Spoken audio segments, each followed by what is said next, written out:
Vamos a estar hablando de algo que es sumergidos en la Pascua. Y el versículo base para la predicación del día de hoy es Romanos 6, 3 al 4. Y dice: ¿O acaso olvidaron que cuando fuimos unidos a Cristo Jesús en el bautismo, nos unimos a Él en su muerte? Pues hemos muerto y fuimos sepultados con Cristo mediante el bautismo. Y tal como Cristo fue levantado de los muertos por el poder del glorioso Padre, ahora nosotros también podemos vivir una vida nueva. Padre, gracias te damos hoy por la oportunidad de venir, Señor, una Semana Santa más, a honrarte a ti, a glorificar lo que tú hiciste, Señor, hace más de 2000 años por amor a nosotros. Señor, hoy usa mi vida, Señor, para traer palabra de vida a cada uno de estos corazones sedientos y hambrientos de ti, y permite, Señor, que esta palabra penetre hasta lo más profundo de los corazones, de tal manera que podamos volvernos a ti, al reino de los cielos, y podamos ver tu majestuosa mano sobre nuestras vidas cada día. Te lo pedimos en tu nombre, Jesús. Amén. Bueno, hoy también tenemos bautizos. ¿Dónde están los que se van a bautizar? Este versículo de Romanos nos habla del bautismo, pero nos menciona tres cosas fundamentales que básicamente es lo que representa la Semana Santa, ¿cierto? La Semana Santa, como lo decía, empieza con la muerte, después el sepulcro y última la resurrección, ¿cierto? Pero yo quiero que hoy tengamos un poco más de entendimiento de lo que significa el bautismo y un paso antes del bautismo. El Señor Jesús nos dio dos ordenanzas, ¿cierto? Dos sacramentos. En otras palabras, dos cosas que tenemos que hacer que son visuales, dos órdenes, dos cosas para obedecer. Uno es el bautismo y el otro es la Santa Cena, ¿cierto? Y usted dirá, bueno, y el Señor Jesús dijo, vayan y hagan discípulos. Claro, pero los discípulos es algo que usted es continuo, que usted va haciendo, que no hay una manera de poder medir específicamente. Mientras que el bautismo y la Santa Cena es una proclamación de la fe interna, y el segundo es una conmemoración o un recuerdo de lo que tú decidiste al seguir a Cristo y bajar a las aguas juntamente con Él, ¿cierto? Entonces, el día de hoy quiero empezar un poco hablando de la Pascua, porque la última cena es el evento previo, ¿cierto?, a toda la muerte y todo lo que en cierta manera estamos celebrando, que es la Semana Santa.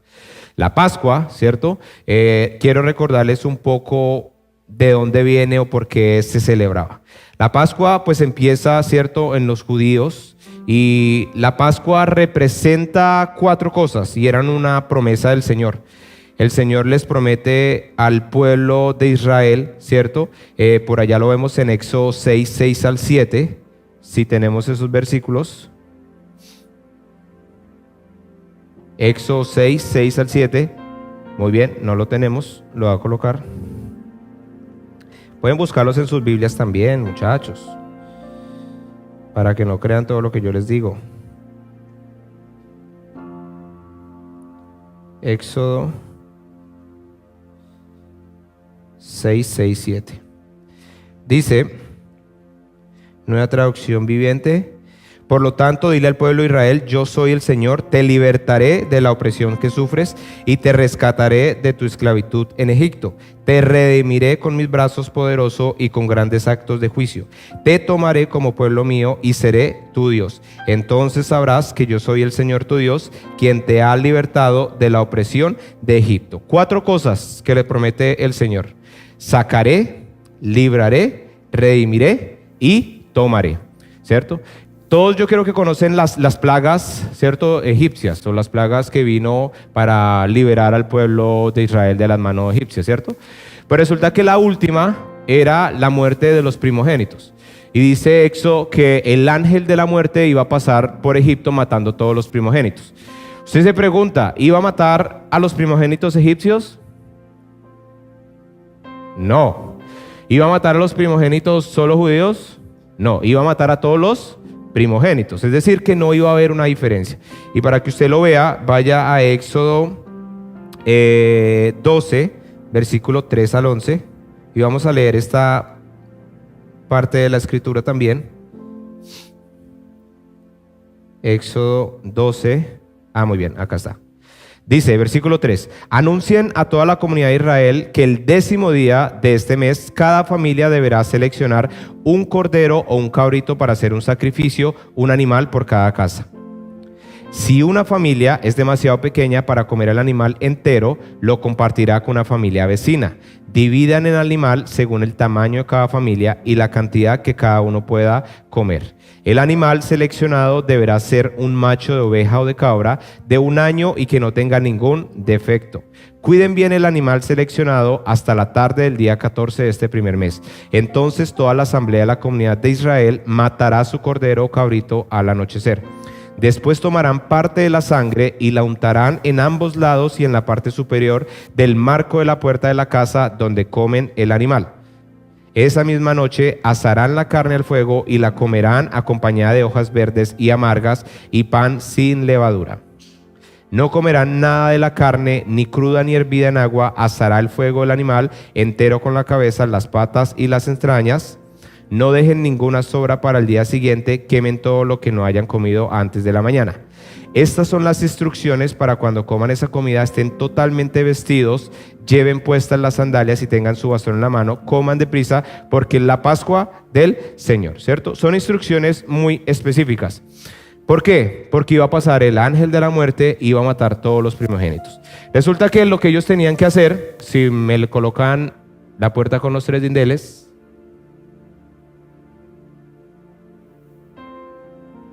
esta, ¿cierto? Ellos tenían que matar un cordero sin mancha, sin defecto alguno. ¿Y ellos qué tenían que hacer? Tenían que matar el cordero, tenían que coger la sangre y pintar los 2 marcos laterales y pintar el poste superior, ¿cierto? ¿Por qué? Porque al momento de pasar el ángel de la muerte, el único lugar donde no iba a cobrar la vida del primogénito era donde estuviera la marca de la sangre, ¿cierto? La sangre del cordero, de un cordero sin defecto. Una de las cosas que más me encanta de estudiar la Biblia es ver los paralelismos, ¿cierto? Lo que Dios le dijo tiempo atrás al pueblo que iba a representar más adelante en la vida de Jesús. Y este es uno de los que más me encanta, porque cuando vemos que el ángel, ¿cierto?, iba a cobrar las vidas, él no iba viendo si era judío o era egipcio, ¿cierto? Él iba viendo dónde estaba la sangre. La sangre era lo único que podía saciar el juicio que iba a tener este ángel de la muerte, nada más. Y algunos se dirían en su momento, no lo hagamos, al fin y al cabo somos israelitas. Otros podrían decir, no lo hagamos, porque al fin y al cabo esto no es nuestra pelea o no es nuestro problema, ¿cierto? Pero el Señor, ¿qué les dijo? Solo donde esté la marca de la sangre es donde el primogénito no va a morir. ¿Qué pasó al final? Donde estuvo la marca de la sangre no murieron, pero donde no hubo marca de sangre fue donde perecieron. De aquí es donde nace la Pascua. La Pascua entonces viene a ser una conmemoración de cómo Dios los salvó, porque sabemos que esta plaga lo que hizo es que llevó a que por fin el faraón pudiera liberar al pueblo de Egipto. Es decir, que la promesa de Dios se cumplía a través de esta última plaga. Pero lo que más importante, lo que más me emociona de esto es ver cómo el Señor nos estaba mostrando algo que más adelante íbamos a entender, que lo estamos celebrando ahorita en esta época de Semana Santa. Pero antes de llegar allá, recordemos entonces que era la Pascua para los judíos. La Pascua para el judío tenía varias cosas, ¿cierto? Pero una de las razones era conmemorar, ¿cierto? El recordar cómo Dios los había liberado del pueblo de Egipto, sobre todo de ese primogénito, de ese momento que fue tan duro para la nación egipcia. Entonces tenían que hacer 3 cosas básicas. La primera era recordar o hacer memoria. El adulto o el patriarca tenía que contarle al hijo menor, el menor de todos, tenía que contarle cómo Dios con una mano poderosa había liberado al pueblo de la mano egipcia. Pero el segundo les daba identidad y era recordar que Israel se reconocía como el primogénito rescatado. Eran el pueblo de Dios, los había hecho suyos, les había hecho su propia nación. Y el tercero era la unidad doméstica. El padre actuaba como sacerdote anfitrión. La Pascua no era celebrada por cualquier persona. No era como que vengan a mi casa a los vecinos y la celebramos. La Pascua era celebrada por la familia, pero familia, no en el contexto cristiano. la familia de sangre, ¿cierto? El padre era quien la celebraba y él se ofrecía como sacerdote para recordar. Cuando hacían eso, ellos levantaban o tenían 4 copas de vino, las cuales recordaban que los iba a sacar, que los iba a librar, que los iba a redimir y que los iba a tomar, ¿cierto? Hasta aquí todos entendemos lo que significaba la Pascua.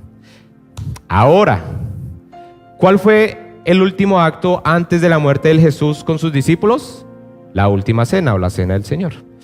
Pero, ¿saben qué estaba haciendo el Señor Jesús en ese momento cuando fue la última cena para nosotros? Estaba celebrando la Pascua, ¿cierto? Pero vea algo, ¿el Señor Jesús estaba con su madre y con sus hermanos? ¿Cierto que no? ¿O sí? No, ¿con quién estaba? Con los discípulos. Y era algo que Él nos quería mostrar y enseñar. ¿Quién era la nueva familia en el nuevo pacto? Sus discípulos. Sus discípulos. Interesante, ¿no? Lo que hace Jesús es decirle, voy a celebrar la Pascua, pero no lo voy a hacer con mi familia de sangre, lo voy a hacer con mi nueva familia, que son mis discípulos. ¿Por qué la ordenanza de la Santa Cena es tan importante como iglesia? Porque somos la familia de Dios. Y lo hacemos como familia alrededor de Cristo para recordar. Ahora, ¿recordamos que fuimos liberados del yugo egipcio? No, porque no somos israelitas. ¿Pero de qué nos liberó el Señor? Del pecado, ¿cierto? Y es lo más lindo cuando estas 4 cosas nos recuerda lo que el Señor hizo en nuestras vidas. Él nos sacó, ¿de dónde? De la oscuridad, de las tinieblas. Dice que Él nos transfirió de la oscuridad a la luz admirable. ¿Nos libró de qué? Del poder del pecado, de las cadenas que nos ataban. Nos redimió, es decir, Él pagó el precio. Jesús se ofreció, ¿como qué se ofreció Jesús? Cordero, ¿cierto? ¿Y cuál fue la sangre que cubrieron los lindeles? Un cordero, ¿cierto? El cordero. ¿Qué dice Juan el Bautista cuando ve al Señor Jesús? Mirad, el cordero sin mancha que ha de quitar el pecado del mundo. ¿Sí ven cómo tiene sentido? Y el último, tomaré. Y esto hoy en día es muy conflictivo porque muchos piensan aún que Israel es el pueblo consentido de Dios, ¿cierto? El pueblo consentido de Dios somos nosotros los cristianos, los que hemos creído en Jesús. Los que hemos dado nuestra vida, no nuestra vida, lo que hemos creído en lo que Jesús hizo por nosotros por amor, ¿cierto? En Israel hay diferentes perspectivas, no voy a exponer ninguna de ellas, pero entienda que el pueblo de Dios hoy en día somos nosotros, la iglesia. Por eso es que es necesario predicarle tanto a judío, romano, al que sea, porque todos tienen que venir a Cristo y a través de Cristo. Entonces, ¿qué pasa acá? La Santa Cena nos va a recordar algo que Dios había prometido desde tiempo atrás, ¿cierto? Desde Éxodo lo podemos ver, cómo Él iba a liberar a su pueblo. Y es muy curioso que los judíos eran muy religiosos en celebrar la Pascua. El judío era algo sagrado que tenían que celebrar la Pascua. Cada vez recordaban, ¿no? Las 4 copas le recordaban que lo iban a sacar, a liberar, a redimir y a tomar. Pero ¿qué pasó cuando vino el que realmente los iba a liberar? No le creyeron, porque sus mentes se habían transformado tan religiosas que se habían apartado completamente de lo que significaban esas palabras y esos símbolos. Por eso es que cada vez que celebramos la Santa Cena, el apóstol Pablo dice, hágalo con reverencia, sabiendo lo que está haciendo. ¿Por qué Pablo es tan duro con Corintios, con la iglesia de Corinto? Porque habían perdido la reverencia y el temor del Señor. Habían olvidado lo que representaba y significaba, y se había vuelto una fiesta y un desorden completo, literal. Dice que habían hasta situaciones vergonzosas después de tomar la Santa Cena. Y eso es lo que no puede pasar con nosotros. Pero ahora, volviendo, ¿cierto?, al contexto del bautismo, recordemos entonces, estamos viendo Romanos, ¿cierto? 6, 3 y 4. Y cuando empieza hablando Romanos, dice, ¿o acaso olvidaron Y uno tiene que preguntarse de qué está hablando, qué fue lo que olvidaron, ¿cierto? Y normalmente cuando uno estudia uno o dos versículos en el contexto tiene que volverse un poco. Y si uno va a Romanos 1:2, Romanos 1:2 dice, ahora bien, no, este creo que no es Romanos 2, Romanos 6:1-2. ¿Lo tienen ahí, Romanos 6:1-2? Creo que no es el que tengo acá. Ahora bien, entonces el que tengo mal es el otro. Ahora bien, ¿deberíamos seguir pecando para que Dios nos muestre más y más su gracia maravillosa? Por supuesto que no. Nosotros hemos muerto al pecado, entonces, ¿cómo es posible que sigamos en pecado? ¿Qué es lo que quiere acá recordarle el apóstol Pablo a la iglesia de Roma? ¿Quién era la iglesia de Roma? La iglesia de Roma estaba compuesta por judíos, pero también por gentiles. Y ellos tenían un gran problema doctrinal. ¿Por qué? Porque tenían una mezcla de todas las cosas. Y Romanos, ¿cierto? La carta de Romanos es una exposición doctrinal preciosa de lo que significa la salvación y algunas doctrinas. Pero acá lo que Pablo les está exhortando es, oiga, si ustedes han sido salvos, si ustedes han creído en la obra de Jesús en la cruz por sus vidas, ¿por qué siguen pecando? ¿Por qué lo siguen haciendo? ¿Cierto? Y acá hay un concepto. Una cosa es pecar, y la palabra de Dios dice en Juan 1:9 que si confesamos nuestros pecados, Él es fiel y justo para perdonarnos y limpiarnos de toda maldad, ¿cierto? Usted puede pecar, pero otra cosa diferente es vivir en pecado. Cuando usted vive en pecado es porque ha perdido el temor por el Señor. Usted puede salir, si tenía un problema con el alcohol y se tomó un par y bueno, se iba embriagando y usted dice, no puedo más, Señor, perdóname. No puedo volver a dejar que algo lo cual tú me sacaste me vuelva a tener control. Y usted pide perdón. Otra cosa es que usted hoy medio se emborrachó, la siguiente semana se emborrachó completamente, la tercera ya se perdió y usted dice, soy cristiano, no hay ningún problema, viene y toma la Santa Cena y dice, Señor, está viviendo en pecado, ha olvidado el temor del Señor. Y esto es algo de muchas cosas, ¿cierto? De lo cual podría ser. Pero entendamos un poco cuando Pablo dice, deberíamos seguir pecando, y si nosotros leemos un poco más atrás en Romanos 5:20, este es el que tengo acá mal. ¿Sí le están apareciendo los versículos? Ah, ok. Romanos 5:20. Bueno, mejor saquen la Biblia. La ley de Dios, la ley de Dios fue entregada para que toda la gente se diera cuenta de la magnitud de su pecado. Pero mientras más pecaba la gente, más abundaba la gracia maravillosa. Pablo en el capítulo anterior le está diciendo, cuando abundó el pecado, la gracia sobreabundó. Por eso es que ahora en el capítulo 6 le viene a decir, entonces, como la gracia sobreabunda, ¿significa que vamos a seguir pecando? No, ¿cierto? Y por eso le es necesario nuevamente a Pablo recordarle lo que significaba la muerte, la sepultura y la resurrección del Señor Jesús. Y hoy en esta Semana Santa venimos desde la Pascua, ¿cierto? Viendo lo que hizo el Señor Jesús por nosotros, lo que hizo Dios al propiciar una manera en la cual nosotros podamos llegar a Él, de tal manera que nuestros pecados no nos sean contados y el juicio de Dios no caiga sobre nuestras vidas. Pero es importante recordarnos, familia, pecar y vivir en pecado no es lo mismo. Y la Biblia es muy explícita en lo que es el pecado, y donde cada uno tenemos que realmente reflexionar y entender lo que la palabra de Dios demanda sobre nosotros. Hay algo que normalmente nosotros vemos y dice Filipenses 2:12 al 13. El 13 especialmente les voy a decir, dice, pues Dios trabaja en ustedes y les da el deseo y el poder para que hagan lo que a Él le agrada. Y a veces es confuso este versículo porque decimos, si a mí no me nace algo es porque Dios no lo ha puesto en mi vida, porque Dios da el querer como el hacer, ¿cierto? Pero qué curioso que si usted lee el otro versículo le aclara un poco más lo que realmente significa. Dice, queridos amigos, siempre siguieron mis instrucciones cuando estaba con ustedes, y ahora que estoy lejos es aún más importante que lo hagan. Esfuércense por demostrar los resultados de su salvación, obedeciendo a Dios con profunda reverencia y temor, pues Dios trabaja en ustedes y les da el deseo y el poder para que hagan lo que a Él le agrada. Hay dos cosas: la soberanía de Dios y la responsabilidad humana. La salvación es soberana.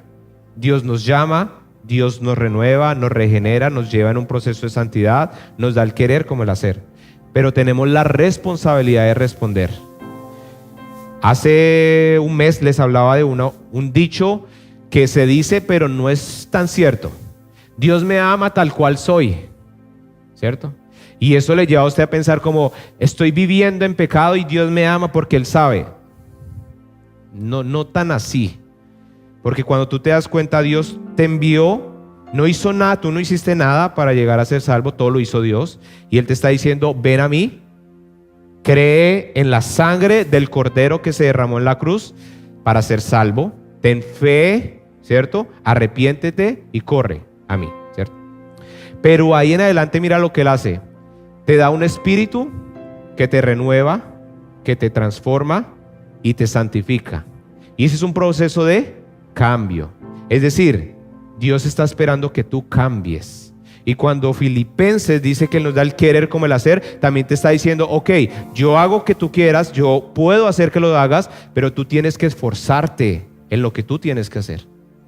No es lo mismo que tú decidas todos los fines de semana irte a hacer cualquier cosa, a tratar de congregarte con tus hermanos, con aquellos que deberías celebrar la Pascua, ¿cierto? En el contexto de la Pascua. No es lo mismo. Y con todo esto, ¿cierto? Ahora sí quiero caer en el punto principal de los 3 puntos del versículo del día de hoy, ¿cierto? Y quiero que hagamos unos tiempos de oración donde usted está. Y el primer día es el viernes, ¿cierto? Juntamente fuimos crucificados. Y dice el versículo 3, ¿o acaso olvidaron que cuando fuimos unidos a Cristo Jesús en el bautismo, nos unimos a Él en su muerte? En su muerte.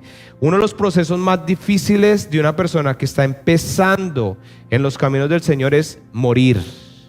Porque hay que morir. Hay que morir.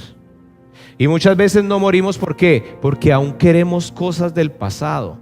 Irónicamente o ilógicamente, usted no quiere esa vida, pero sí la quiere, ¿cierto? Y es el ejemplo que yo digo siempre con el borracho, porque yo lo viví.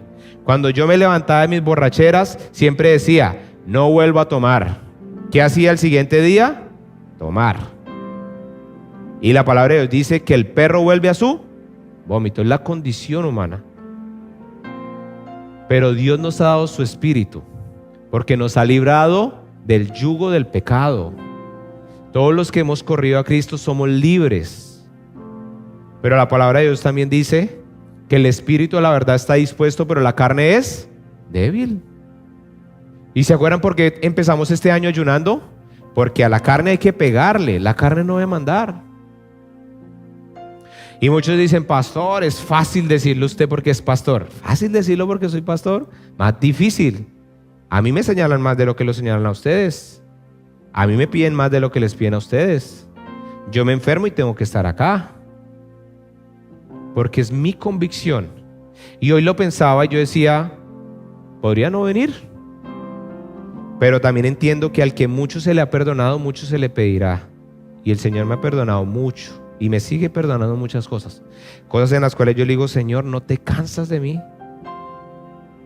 Pero eso soy yo. ¿Y usted?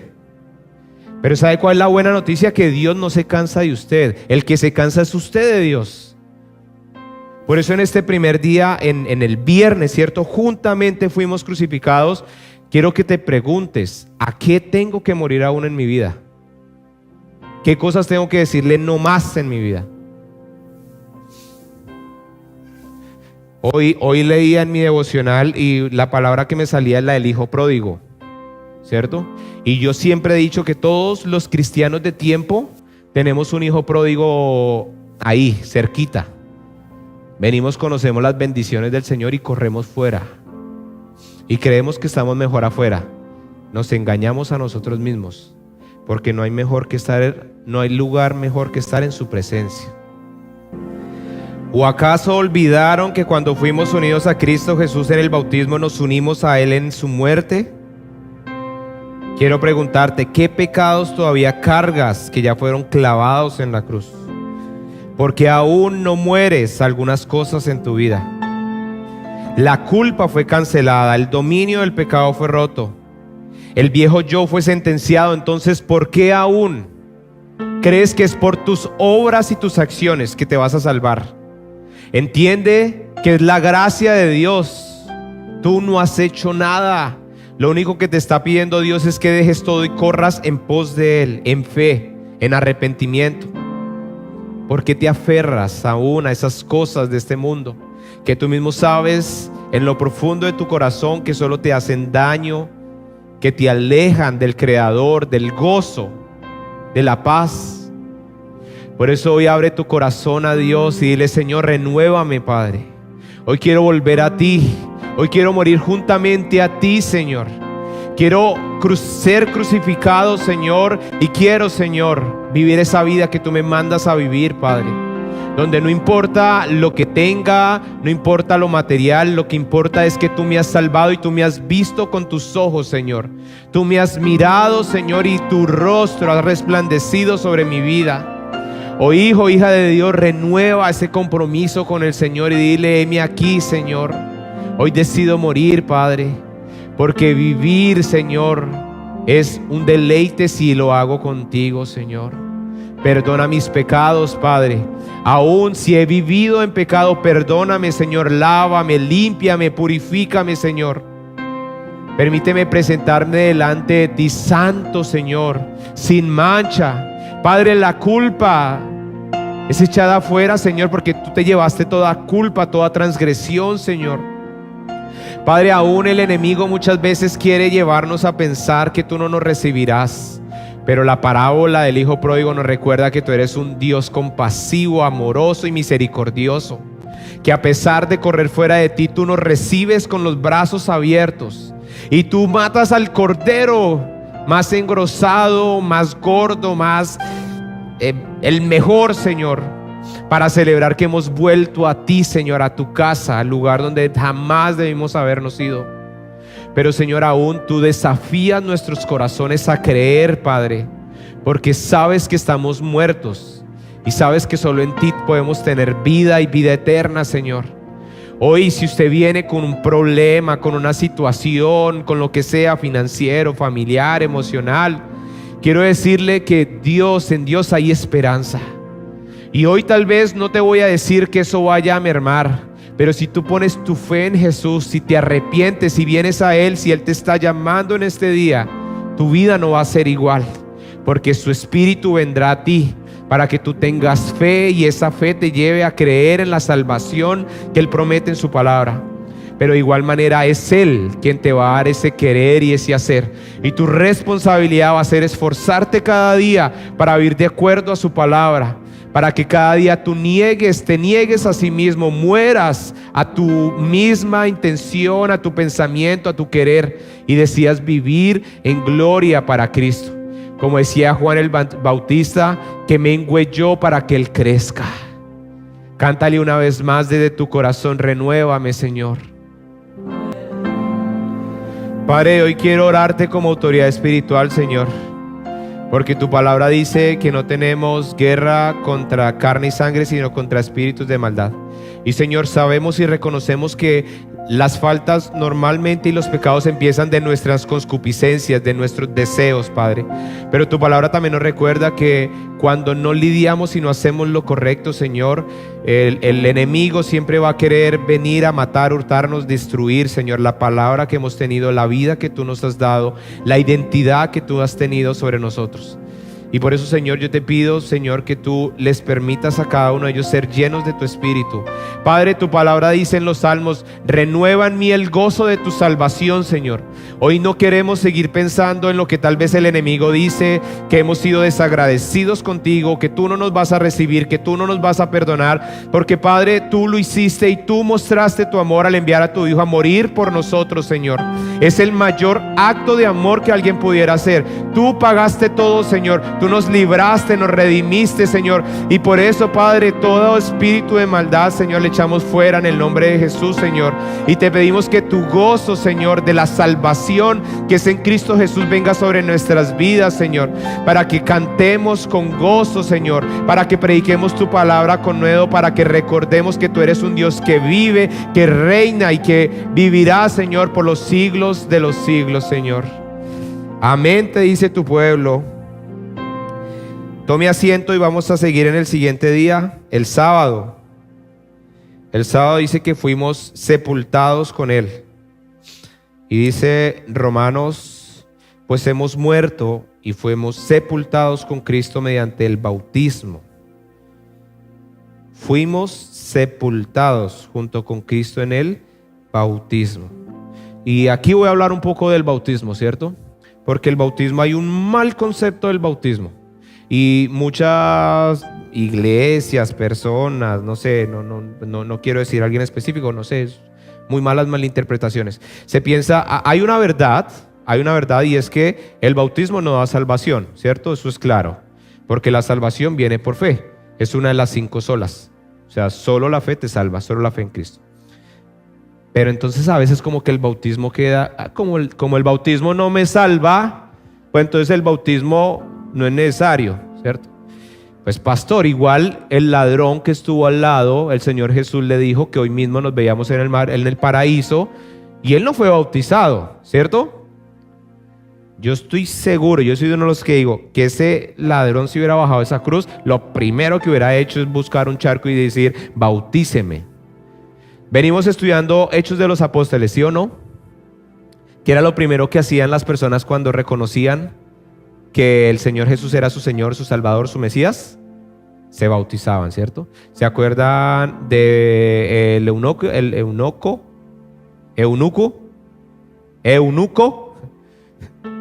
¿Cierto? ¿Qué fue lo que él dijo? ¿Qué impide que sea bautizado?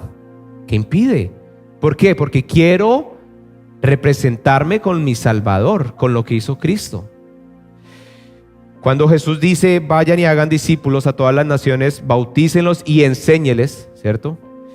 ¿Qué le dice a sus discípulos que deban hacer? Bautizarse. Bautizarse. Porque Romanos, ¿qué es lo que nos dice? Si tú entendiste lo que Jesús hizo por ti, tú tienes que bajar a las aguas. Porque bajar a las aguas es identificarte públicamente con lo que Jesús está haciendo internamente en tu vida. Y acá es donde está el conflicto. Muchas personas asocian el bautismo con acciones. Yo no me bautizo, pastor, porque no estoy listo. ¿Por qué no estás listo? Porque todavía estoy ahí con algunas cosas. ¿Qué cosas? Algunas cositas por ahí. Listo, está bien.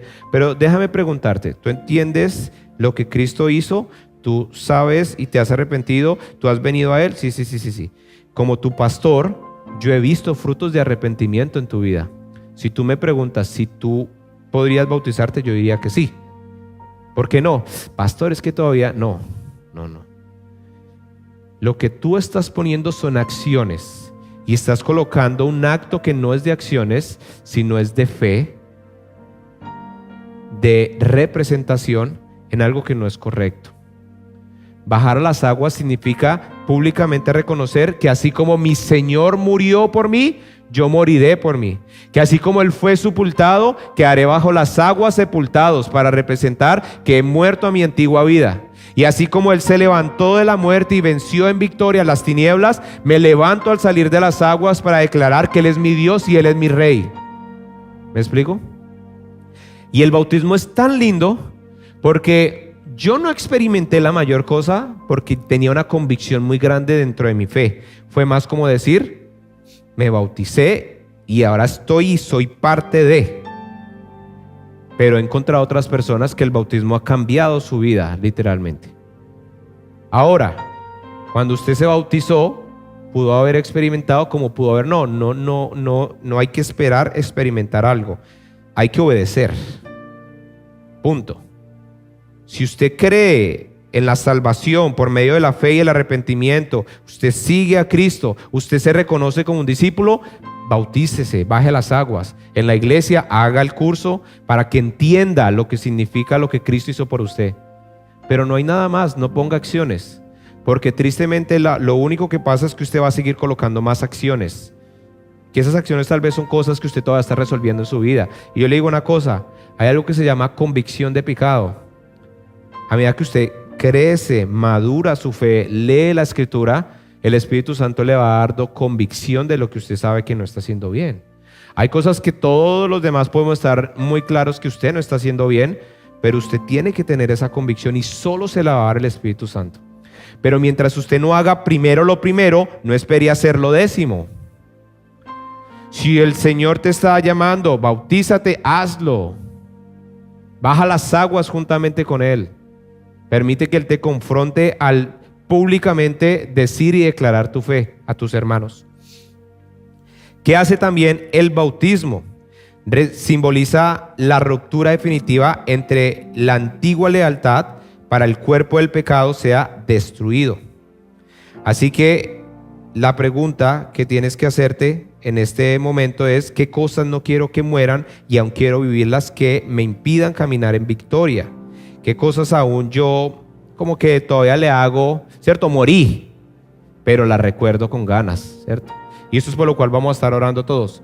Porque pasa algo, a mí me pasa, y yo imagino que a ustedes también les debe pasar, que uno tiene la nueva vida en Cristo, ¿no? Pero a veces uno como que mira atrás y uno dice: ay, antes me iba mejor. El primer pensamiento de toda persona que viene a los pies de Cristo es decir: ay, pastor, a mí antes me iba tan bien y ahora me va como tan mal, ¿cierto? ¿Por qué? Porque Dios va a limpiar cosas de tu vida que no son correctas. Te va a quitar amigos, te va a quitar cosas, porque Él limpia tu vida y te coloca personas que realmente van a querer el bien tuyo. Ahora, el bautismo también hace algo, y les voy a poner un ejemplo y espero que entiendan. Si usted se inscribe a un colegio en secundaria acá en Western Australia, usted le dicen tiene que usar un uniforme y tiene que hacer ciertas cosas para que sea parte de ese colegio, ¿cierto que sí?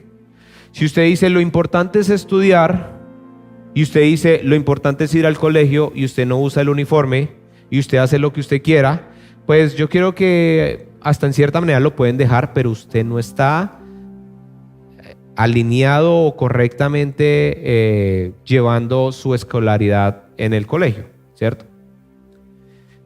Pues el bautismo es una representación explícita de lo que es ser miembro de la iglesia también, ¿cierto? Nosotros acá en Livingstone no hacemos separación de sepárense a cada uno nosotros, porque creo que es algo que si se dice de esa manera puede causar más problema interno de lo que puede hacer, pero no significa que no sea así. No significa que el bautismo no nos identifique y nos haga parte del cuerpo de Cristo, porque es lo que se debe hacer, es lo correcto. Y esto creo que la Iglesia Católica Romana lo tiene muy claro. Tú no haces o tú no tomas la comunión hasta que tú no hagas la primera comunión. Y tú no puedes hacer la primera comunión si tú no has hecho el bautismo. Y tú no llegas a la confirmación si tú no has hecho todo lo que te acabé de mencionar. Y si lo digo yo, que yo fui un buen católico, ¿cierto? Diría Pablo hablando a los judíos: yo que fui un buen judío. Yo que fui un buen católico. Pero en este aspecto, ¿cierto? Tenemos que entender que a veces somos muy religiosos. A veces queremos cosas, ¿cierto?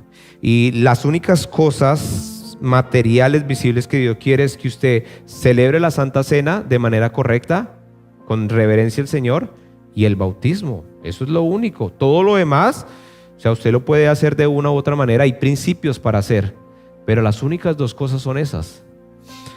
Así que yo no le voy a decir qué haga con su vida, porque yo sé que el Señor habla a su vida, pero obedezca lo que el Señor le está diciendo. Y vamos a orar en este segundo punto. Como es un sepulcro, no va a haber canción, sencillamente va a haber una instrumental. Yo le voy a pedir ahorita al equipo que apague todas las luces, que esté lo más oscuro, ¿cierto? No, ahorita.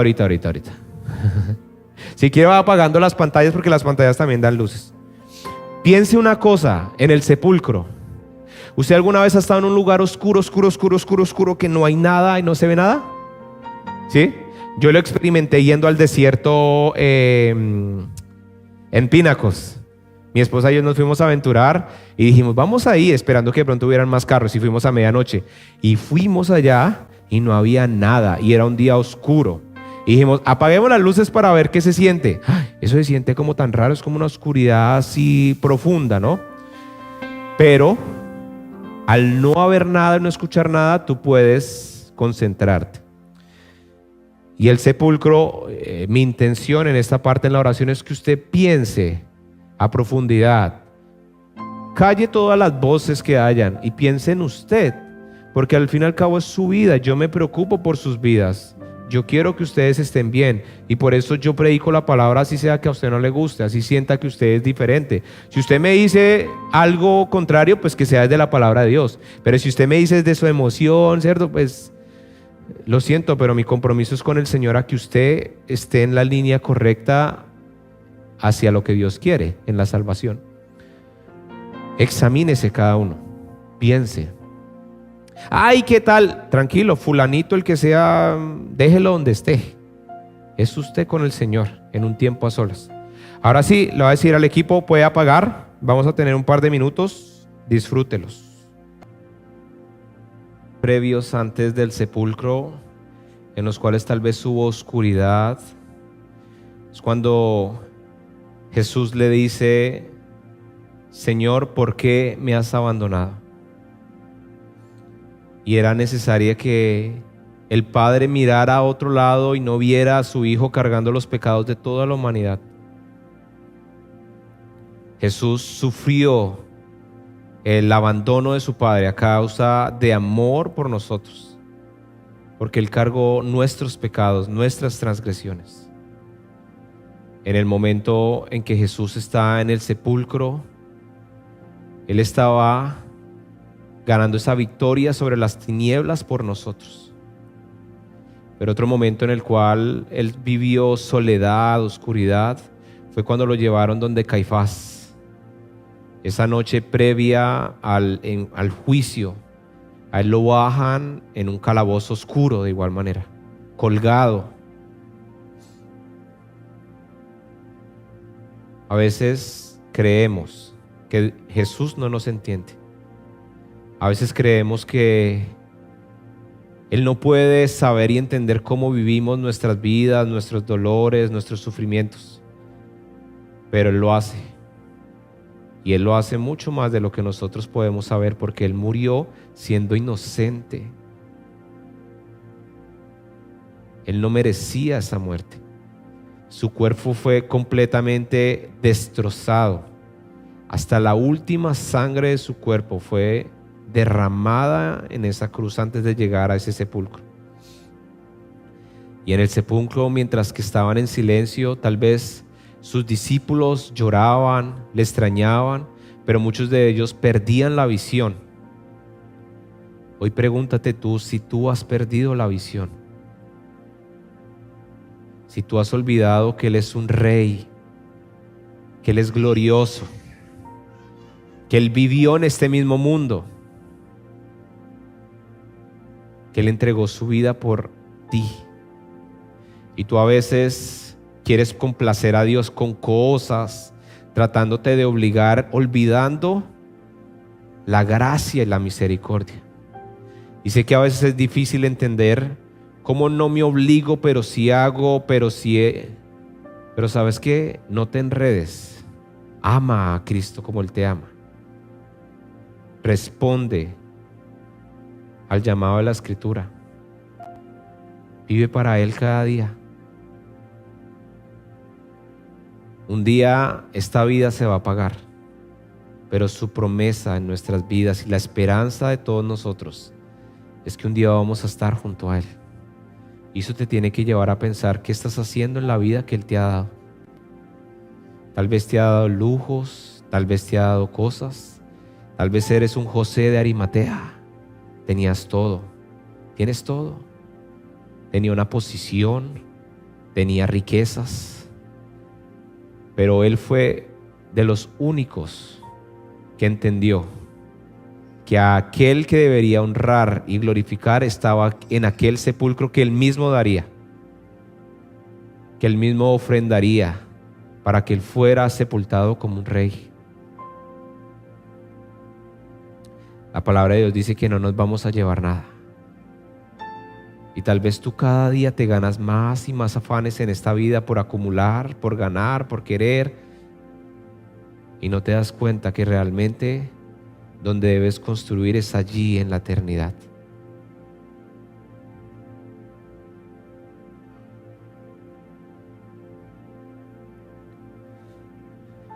De esta manera llegamos a nuestro tercer día, resurrección. Fuerte aplauso por la resurrección de nuestro Señor Jesús. ¿Saben por qué es importante morir? Porque si no morimos no podemos resucitar. Y una de las cosas que más me duele a mí es ver a los cristianos sin poder. Y no un poder raro ahí de estar haciendo cosas, ¿cierto? Hablando cosas, declarando cosas, sino en el poder de victoria que Él nos dio. El poder de saber y entender que somos salvos, que esta vida va a pasar, pero su palabra nunca va a pasar. Que el día que yo muera voy a estar con Él. Que el creador de todas las cosas está conmigo, porque Él me hizo suyo, ¿no? La resurrección, y dice el versículo, el último: y tal como Cristo fue levantado de los muertos por el poder glorioso del Padre, ahora nosotros también podemos vivir una vida nueva. ¿Qué es lo que podemos vivir? Una vida nueva, pero no es una vida Cristian versión 2.0. Yo les voy a decir algo. Yo tengo como un Saulo Pablo, porque a mí en Colombia me decían mucho Ferney o Fercho, ¿cierto? Y acá todo el mundo me dice Cristian, pastor, lo que sea. Cuando a mí alguien viene y me dice Ferney, Fercho, ¿cierto? Es como, me recuerda de dónde me sacó el Señor, ¿cierto? Pero así debe ser. No significa que usted se va a cambiar el nombre, ¿no? Pastor, ¿cuál podría llamarme yo?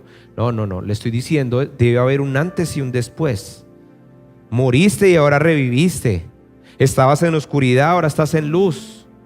Y tú debes de esforzarte para que eso lo vean las personas. A veces somos muy buenos en las críticas, ¿no? De lo que no es un cristiano. Es que yo no soy porque así no son los cristianos. Es que yo no soy o yo no hago porque yo no quiero que digan. Bueno, esfuércese más bien por ser el cristiano que la Biblia dice que debe ser.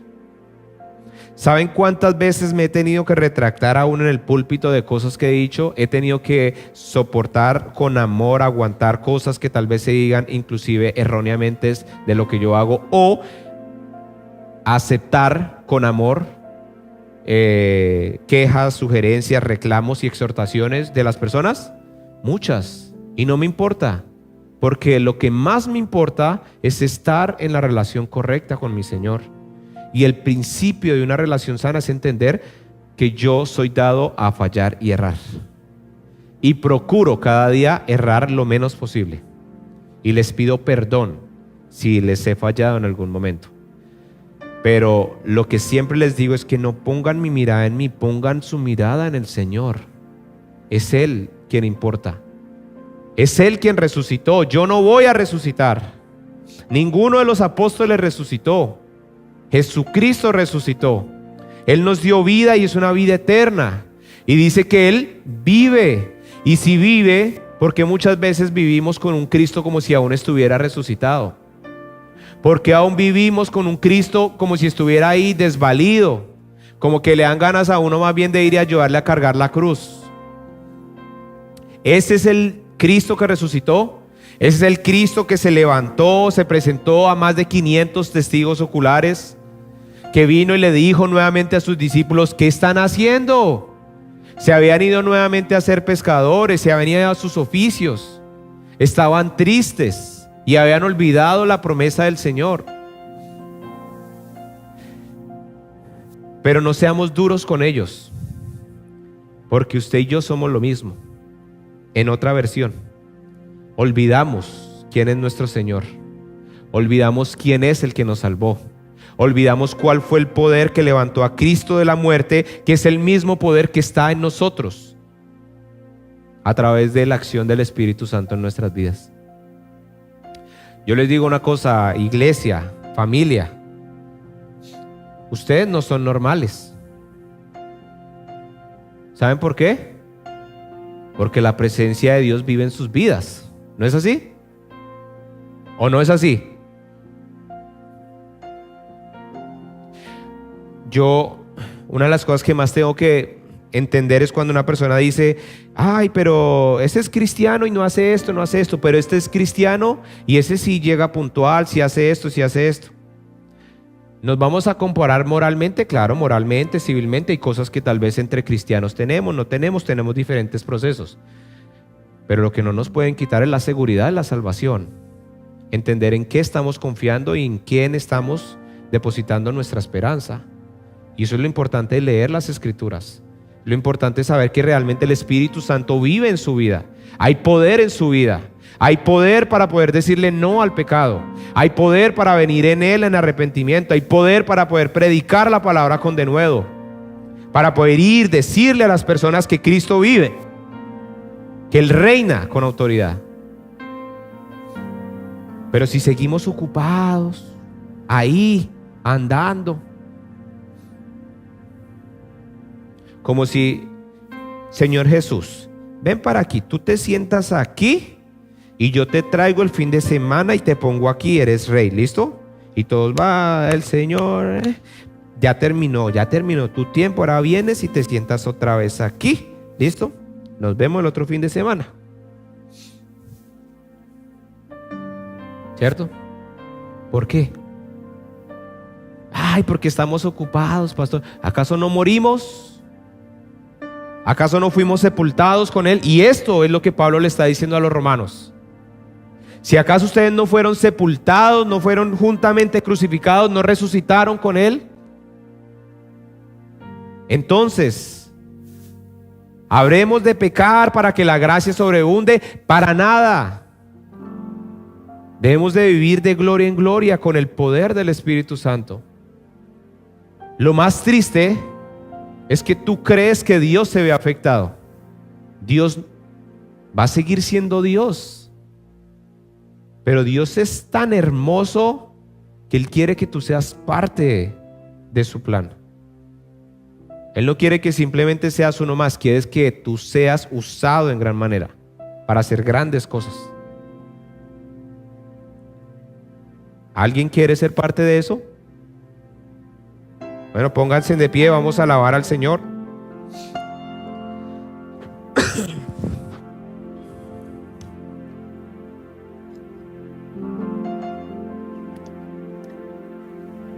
Esta última parte usted la va a orar. Hace 8 días no estábamos acá, mi esposa, mi familia y yo, porque estábamos en un retiro en Melbourne, y parte de lo que hablaban era el corazón, ¿cierto? Y el versículo principal era el Salmo 51, 52, 12, que dice: renuévame o dame nuevamente el gozo de tu salvación. El gozo de tu salvación. Sentirse a gusto porque Dios me salvó, porque yo era un vil pecador, porque estaba lejos de Él y Él me vio con agrado. Vivir a Cristo es recordar cada día que Él hizo todo y nosotros no hemos hecho nada. Lo único que debemos hacer es responder, esforzarnos por vivir una vida que refleje a un Dios que vive. ¿Tu vida lo hace? Vamos a cantarle esta canción a Él y cada uno puede hacer su propia oración, meditar en ello y renovar su compromiso con el Señor si es necesario.